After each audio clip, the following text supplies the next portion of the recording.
இவர்கள்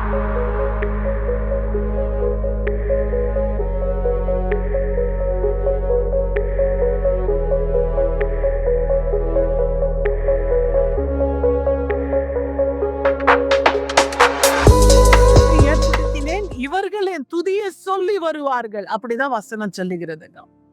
நம்மை ஏற்படுத்தியது, நம்மை அழைத்து, நம்மை பரிசுத்தமாக்கி, நம்மை முன்குறித்து நிலைநிற்க செய்த தேவன் ஒரு முகாந்தரம் உண்டு. காரணம் என்னென்று சொன்னால், நீங்களும் நானும் அவரை துதித்து ஆராதித்து மகிமைப்படுத்துவதற்காக. அப்படி பார்க்கறது நம்ம சொல்லும் பொழுது வசனம் நேற்று தினத்தில் நம்ம கவனித்தோம். அவரை எப்படி இன்னுமாய் துதிப்பது? சங்கீதக்காரன் பாருங்க, போக போக வேதனை குறித்து பேசுகிறார். சங்கீதத்தில் கண்ணீரை குறித்து பேசுகிறார். தேவனை உயர்த்தி பேசுகிறார். தேவனை ஆராதித்துக் கொண்டே வருகிறாருங்க. சங்கீதம் முழுமையாய் பார்க்கும் பொழுது அவரை சாஸ்திரமா எழுதி தொழுது கொள்ளுகிறாருங்க. கல்வாரி அன்பை குறித்து பேசுவார் சங்கீதம் 22. அப்படியே பல காரியங்களை நம்ம வாசித்துக் கொண்டே வருகிறோம். சங்கீதம் 91 பார்க்கும் பொழுது தேவன் நமக்கு அடைக்கலமாய் மாறுவது, கர்த்தருடைய வல்லமை, பலன், எல்லா அதிசயங்களை பேசிக்கொண்டே வந்த சங்கீதக்காரர் கடைசியில துதியை எங்கே கொண்டு போறாருன்னு பாத்தீங்கன்னா, மலையை பார்த்து துதின்னு சொல்றாருங்க, கடலை பார்த்து துதின்னு சொல்றாரு, இயற்கை எல்லா காரியங்களையும், ஆழ்கடலை பார்த்து, சூரியனை பார்த்து, சந்திரனை பார்த்து துதியில முடிக்கிறாருங்க.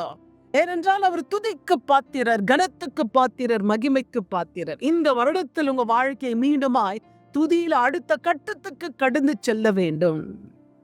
கணக்கால் அளவு போதாதையா, முழங்கால் அளவு போதாதையா, இடுப்பால் அளவு கூட போதாதையா, நீச்சலின் ஆழத்தில் நான் நீந்தி நீந்தி முழுகி முழுகி மிதந்து செல்ல வேண்டும். ஹல்லேலூயா. தேவனுடைய நாமத்துக்கு மகிமை. உங்க துதி எப்படின்னா, கொஞ்சம் துதித்த நீங்க இன்னும் அநேக துதிக்க கற்றுக்கொள்ளுங்க. அநேக நேரத்தை செலவிடுங்க. அவருக்கு முன்பதாக ஆராதனை செய்ய, அவரை மகிமைப்படுத்த உங்களை இன்னுமாய் முற்றிலுமாய் அர்ப்பணித்து பாருங்க. அதிசயம் நடக்கும். ஆச்சரியமான காரியங்கள் எங்க குடும்பத்தில் தேவன் மகிமையாய் செய்கிற தேவன் வல்லவராயிருக்கிறார். ஹல்லேலூயா. நாமத்துக்கு மகிமை உண்டாவதாக. மத்தேயு 12ஆம் அதிகாரம் 20ஆம் வசனம் இப்படியாய் சொல்லுகிறது, அவர் நியாயத்துக்கு ஜெய கொடுக்க பண்ணுகிறவரும், நெறிந்த நாணலை முனியாமலும், மங்கி எறிகிற திரிய அணையாமலும் காக்கிற தேவன் அவர்.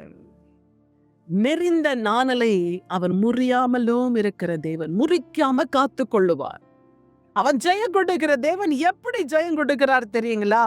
எந்த விதத்தில் நியாயத்துக்கு அவர் ஜெயமாய் நிற்கிறாருங்கன்னு தெரியுங்களா? ஆச்சரிய விதமாய் அவர் நிற்கிற தேவனாய் இருக்கிறாருங்க. ஹல்லேலூயா. நீங்க நினைக்கலாம், சிஸ்டர், அவர் ஜெயம் கொடுக்கிற தேவனாய் இருக்கிற என் வாழ்க்கையில ஏன் இவ்வளவு தோல்விகள், இவ்வளவு கண்ணீர்கள், இவ்வளவு போராட்டம், நிந்தனைகள், அவமானங்கள்?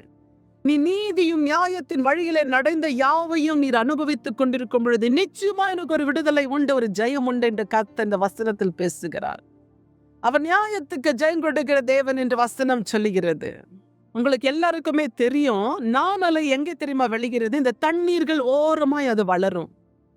எங்கே இந்த நதி தண்ணி புறப்படுகிறது, எங்கே இந்த ஏரி தண்ணி புறப்படுகிறது, எங்கே தண்ணீர்கள் தேங்கி தேங்கி வளர்ந்து ஓடுகிறதோ, வளைந்து வளைந்து ஓடுகிற தண்ணீர்கள் அருகே இந்த நாணல் வளரும், இந்த நாணல் செடி வளரும். ஹல்லேலூயா. இந்த நாணலை செடி எங்கே வளர்கிறது என்று நான் சொன்னேன் அல்லவா? அது தண்ணீர் அருகே சைடில் அப்படியே ஓரமாய் வளருகிற ஒரு செடியா இருக்கிறதுங்க. இந்த செடியானது எதுக்குமே உதவாதுங்க, எதுக்குமே அவ்வளவாய் பயன்படுத்த மாட்டாங்க. ஒரு கேவலமாய் தள்ளப்பட்ட செடி அது. ஒரு கேவலமாய் என்றுக்குமே மதியில்லாத ஒரு செடியா இது வளரும். தண்ணித்த சைட்ல வளருது இல்ல, சாக்கடையோடு வளருகிறது இல்ல, ஓரமாய் வளருகிறது இல்ல அப்படின்னு சொல்லி தள்ளப்பட்ட ஒரு செடியா இது விளக்கப்படும்.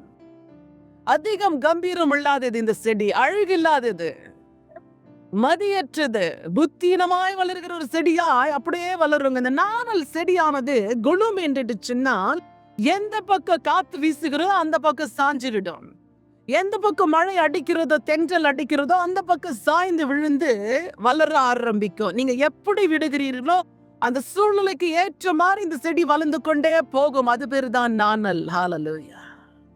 உங்க வாழ்க்கையில நீங்களும் நானும் ஜெப வாழ்க்கை தள்ளாடி தள்ளாடி எந்தெந்த பக்கம் சோதனை வருகிறதோ, கண்ணீர் வருகிறதோ அப்படியே சாய்ந்து விடுகிறோம். நாம் அப்படியே சூழ்நிலைக்கு ஏற்ற மாதிரி நம்ம விழுந்து விடுகிறோம். ஹல்லேலூயா. கண்ணீர் வரும்போதுதான் ரொம்ப ஜெபிக்கிறது. வேதனை வரும் பொழுது தேவனை தேடி விழுந்து விழுந்து தேடுவது. போராட்டம் விழுது அப்படியே குப்புரடிச்சு விழுந்து தேடுவது. நல்ல சந்தோஷமா எல்லாம் இருக்கும் பொழுது கர்த்தர் சும்மா ஒரு சண்டே டு சண்டே தேடிட்டு அப்படி மூடி மறைத்து விடுகிறது. சூழ்நிலைக்கு ஏற்ற மாதிரி நம்ம ஆவிக்குரிய ஜீவன் ஓடிக்கொண்டிருக்கிறதா? சந்தர்ப்பத்துக்கு ஏற்ற மாதிரி நம்ம வாழ்க்கையும் நம்ம ஆவிக்குரிய ஜீவியும் கர்த்தரோடு நடக்கிற பாதை அதுக்கு ஏற்ற மாதிரி நம்ம நாணலை போல சார்ந்து சார்ந்து விழுகிறோமா? அல்லேலூயா. இல்ல ஒன்றுக்குமே உதவாத ஒரு தள்ளப்பட்ட சூழ்நிலை வாழ்ந்து கொண்டிருக்கிறோமா? இந்த நாணலானது தண்ணீர் நதி சைடுல தூரத்துல வளர்கிற ஒரு செடி, அதாவது தள்ளப்பட்ட செடியா இருக்கும். நீங்களும் நானும் தள்ளப்பட்ட அது நாணலை போல இருக்கிறோமா?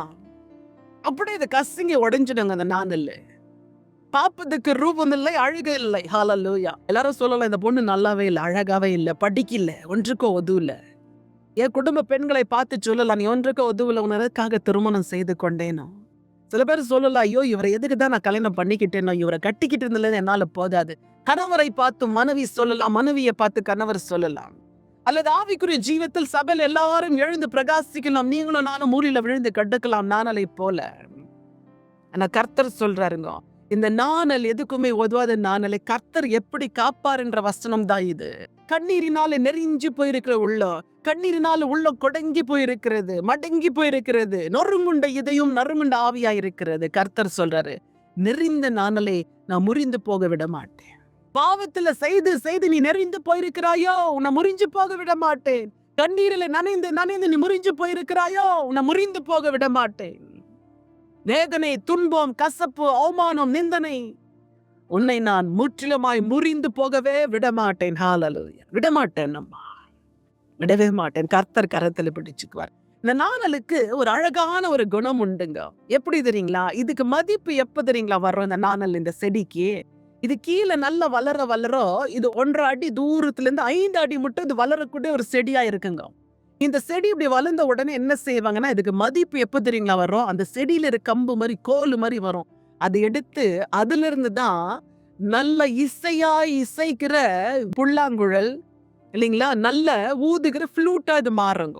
அந்த காலத்தில் இஸ்ரவேல் ஜனங்கள் அநேக இசை கருவிங்க, அதாவது பாட்டு கருவிங்கள, மியூசிக் இன்ஸ்ட்ருமெண்ட்ஸ இந்த நாணல் செடியை கொண்டுதான் தயாரிக்குவாங்க.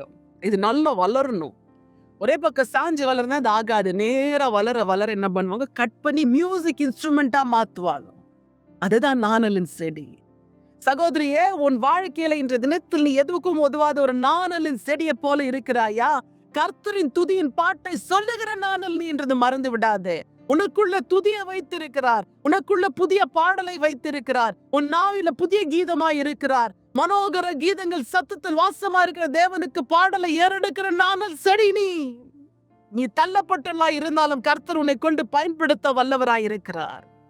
இன்பமான துதியின் சத்தத்தை ஸ்தோத்திரம் ஸ்தோத்திரம் ஸ்தோத்திரம் சொல்லும் பொழுது நாணல் செடியா இருக்கிற நீ, உன் வாயிலிருந்து புறப்படுகிற சத்தம் கர்த்தருடைய காதுகளிலே ஐயோ அழகான ஒரு நல்ல குழலின் சத்தமாய் ஒரு காதுகளிலே கேட்கும். அநேக மியூசிக் இன்ஸ்ட்ருமெண்ட் வாசிக்கிறதை போல ஒரு இன்பமாய் மனமகிழ்வார். தேவனுடைய நாமத்துக்கு மகிமை உண்டாவதாக. அதே மத்தேயு 16ஆம் அதிகாரத்தை நம்ம வாசிக்கும் பொழுது இங்கே ஒரு மனிதனுடைய பெயர் நாணலா இருக்கிறதுங்க. அதாவது பேதுருடைய பெயர் என்ன என்று சொன்னால் சிமியோன். சீமோன் என்ற அர்த்தம். சீமோனுக்கு அர்த்தத்தை என்ன தெரியுங்களா? அந்த பேருக்கு அர்த்தம் நாணல் என்று செடி.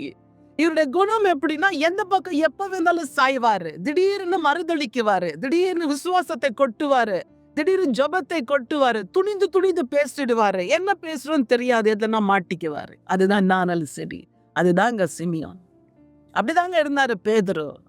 அப்படிதான் எல்லாவற்றுக்கும் விழுந்து விழுந்து போன பேதுருவை கர்த்தர் சொன்னாரு, நீ நாணலா இருக்கிறாய், உன் பேர் நான் சிமியோன்ல இருந்து எடுத்து பேதுருவாய் மாற்றுகிறேன். பேதுரு என்று சொன்னால் கற்பாறை, உன் மீது சபையை கட்டுவேன். ஹல்லேலூயா. அவர் அவர் நெனிந்த நாணலா இருந்தார். கர்த்தர் சொன்ன முறிய விட மாட்டேன், நீ விழுந்தால் உன்னை விட மாட்டேன், உன் மீது கொண்டு என் சபையை நான் கட்டுவேன். ஹல்லேலூயா. சகோதரியே, இன்று தினத்தில் சிமியோனை போல நாணலாய் நீங்களும் நானும் நின்று கொண்டிருந்தால் கர்த்தர் உன்னையும் என்னையும் எடுத்து பேதுருவாய் மாற்றி நம் மீது சபையை கட்ட ஒரு வல்லவராயிருக்கிறார். நீ செய்யக்கூடிய காரியம் ஒன்றே ஒன்று, நாணலாய் இருக்கிறார். குழலை போல பாடலை ஆரம்பி, துதியின் சத்தத்தை எழும்ப ஆரம்பி, ஆராதனை எழும்ப ஆரம்பி, மகிமையின் சத்தத்தை கம்பீர சத்தத்தில் வாசமாயிருக்கிற துதிக்க ஆரம்பித்து விடு. உன்னை கர்த்தர் பேதுருவாய் மாற்றி உன்னை கொண்டு பல ஜாதிகளை ஊழியத்தை கட்ட வல்லவராய் காத்து கொண்டிருக்கிறார்.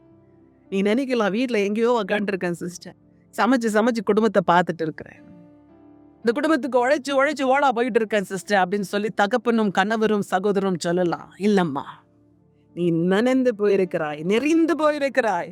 கர்த்தர் சொல்லணும் விட மாட்டேன். முறிஞ்சு அப்படி நீ மண்ணோடு போக விட மாட்டேன். நீ நாளா இருக்கிறாய், உன்னை விட மாட்டேன். பேதுரு அப்படியா இருந்தாலும் அவனை விடவில்லையே. அவனை வல்லமையாய் பயன்படுத்தி எனக்காக நிற்க, எனக்காக பேச, எனக்காக ஓட அவனை பயன்படுத்தவில்லையோ, உன்னையும் நான் பயன்படுத்த காத்து கொண்டிருக்கிறேன். கர்த்தர் காத்திருக்கிறார். நான் சொன்னோனுமா, இந்த நாணலின் செடி நல்ல கம்பீரமாய் வளரும் பொழுது மியூசிக் இன்ஸ்ட்ருமெண்டாய் மாறும். நீ துதியில கம்பீரமாய் எழும்பு, ஆராதனையில ஜெபித்து எழும்பு, மகிமைப்படுத்த கர்த்தருக்கு இடம் கொடு. இந்த ஜெபத்தை முடிச்ச உடனே நான் ஜாம் பண்ண ஓடிடாத வேலைக்கு. நைட்ல தனித்து ஜாம் பண்ணி பாரு, 1 மணி நேரம் ஜாம் பண்ணி பாரு. உன் வாழ்க்கை எப்படி மாறுது பாரு, உன் குடும்பம் எப்படி மாறுகிறது என்று பாரு. உன் பிள்ளைகள் வாழ்க்கை, எதிர்கால வாழ்க்கை எல்லாமே தேவன் மாற்றி கொடுப்பார். நானெல்லாம் இருக்கிற உன்னை முறிந்து போகாமல் விடவே மாட்டார். ஹல்லேலூயா, ஹல்லேலூயா. தேவனுடைய நாமத்துக்கு மகிமை உண்டாவதாக. உங்களை என்று தினத்தில் சமர்ப்பிப்போம். ராஜா, என்னை கொண்டு என்ன செய்ய போகிறீரையா? உன்னை கொண்டு என் வல்லமை ஊற்றப் போகிறேன். நானெல்லாம் இருக்கிறாய். என் மகத்துவத்தை ஊற்றப் போகிறேன், என் மகிமையை ஊற்றப் போகிறேன், என் வசனத்தை உனக்கு நான் கொடுக்க போகிறேன், என் பரிசுத்த அபிஷேகத்தை கொடுக்க போகிறேன். எனக்குரியதெல்லாம் உனக்கு தான் நான் கொடுக்க போறேன், உனக்கு தான் கொடுக்க போறேன். இல்லப்பா, நான் நானெல்லாம் இருக்கிறேன்ப்பா. என் ஜெப வாழ்க்கை அப்பப்போ அந்தந்த பக்கம் எந்தெந்த பக்கம் காத்தட்டி இதை சாஞ்சிடறேன்ப்பா. பரவாயில்ல, நீ நெறிந்த நானெல்லாவே இரு, உன்னை முறிக்க நான் விடவே மாட்டேன். வீட்டுல கஷ்டம் இவ்வளோ இருக்கே சாப்பா, நான் ஓடிட்டு இருக்கிறேன், என்னப்பா நான் செய்யறது? பரவாயில்ல, உன்னை கொண்டுதான் நான் செய்ய போறேன். எல்லாருக்கும் முன்பதாக அற்பமாய் எண்ணுகிறாயா? எல்லாருக்கும் முன்பதாக தள்ளப்பட்டவளாய் நிற்கிறாயா? எல்லாருக்கும் முன்பதாக வேடிக்கையாய் நிற்கிறாயா? ஒரு ரகசியம் சகோதரி இன்று தினத்தில் சொல்லுகிறேன் உங்களுக்கு. நெறிந்த நானலாய் இருக்கிற நீ கம்பீரமாய் துதிக்க துதிக்க துதிக்க நல்ல கம்பீரம் கொண்ட ஒரு வலுவான குழலாய் மாற்ற தேவன் வல்லவராய் இருக்கிறார். உன்னை இன்னுமாய் துதி, இன்னுமாய் ஆராதனை செய், இன்னுமாய் மகிமைப்படுத்து. நாம் ஜெபிப்போமா?